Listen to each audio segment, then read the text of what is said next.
army big enough to destroy Ekor's? How many magi did he have? Was he sure he could overcome Miros's faction within the Ordo Castruo? The emir didn't give any definitive answers, of course, and Gervon would have been surprised if he had. They were not allies, just enemies in collusion. Nor did the Rundians tell him all their plan, just the part he needed to know so that he could deploy overwhelming forces against the Duke of Argundi during the Crusade. Ekor would have inexperienced soldiers and weak-blooded magi, and was traveling into the most inhospitable deserts of the East. None of the Rundians showed concern that Rashid was any threat to the real army, Cultus Corian's forces, who would have the best of everything and were nigh on invincible. And after that, Gervon smiled grimly, then the rest of our plan unfurls. Dasa, Kesh, and Javan would become states in thrall to Pallas forever and provide the staging ground for the full conquest of Antiopeia. Rashid's destruction of Ekor would be forgotten, except in Argundi itself, where its weakening effect would prevent any possibility of revolt for generations to come. Emperor Constant would become ruler of the known world. Bellonius Volt concluded the discussion with his trademark flourish and turned towards the throne, seeking imperial assent. Constant glanced sideways at his mother, as usual, before inclining his head.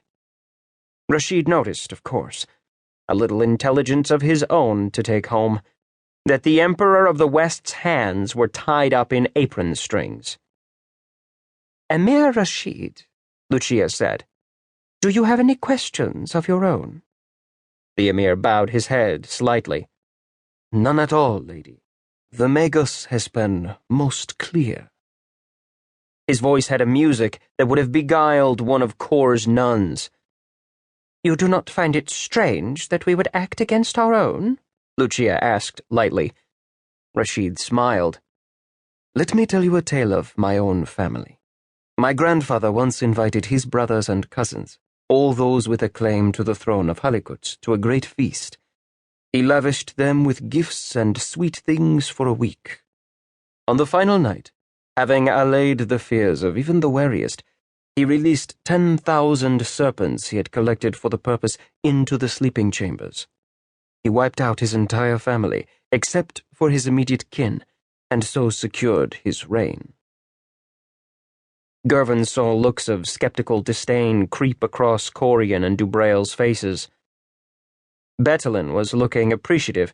His own ruthlessness ran just as deep. For himself, it just seemed wasteful. He could have found more elegant solutions to such problems, he was sure. As for Lucia, it was as if she recognized a kindred spirit. "How will your people greet victory over Duke Ekor?" he asked Rashid. Those emerald eyes met his own. "With great rejoicing." "It will be your only victory," Corian warned. Rashid smiled faintly. "All know your reputation, General Corian." "Then don't be deluded by the crust we throw you and think you can repeat the feat without our connivance," Corian snapped. His mouth was shaping the insult, mudskin, but he had the sense to leave it unspoken. Rashid was a magus himself, one of a handful of Keshi-blooded magi who were part of the Ordo Castruo, the heretical magi based in Antiopeia. Rashid was a three-quarter-blooded mage, and though all present in this room had the gnosis, Rashid was a renowned practitioner of the art. "The war will unfold as Am wills," Rashid responded mildly. "We will destroy your enemy the Duke of Argundi, and then all cooperation is over. What will be, will be." "As it should be," Lucia put in. "Emir Rashid, we are grateful for your presence here. We will ensure you are kept apprised of Ekor's movements as the campaign unfolds, and will take care of sending him false intelligence to draw him on to Shaliyah. We trust you will take full advantage." Rashid rose smoothly to his feet and bowed gracefully. "We will have victory, Am willing." Lucia rose also and accepted a kiss on the hand from the emir. A flurry of insincere well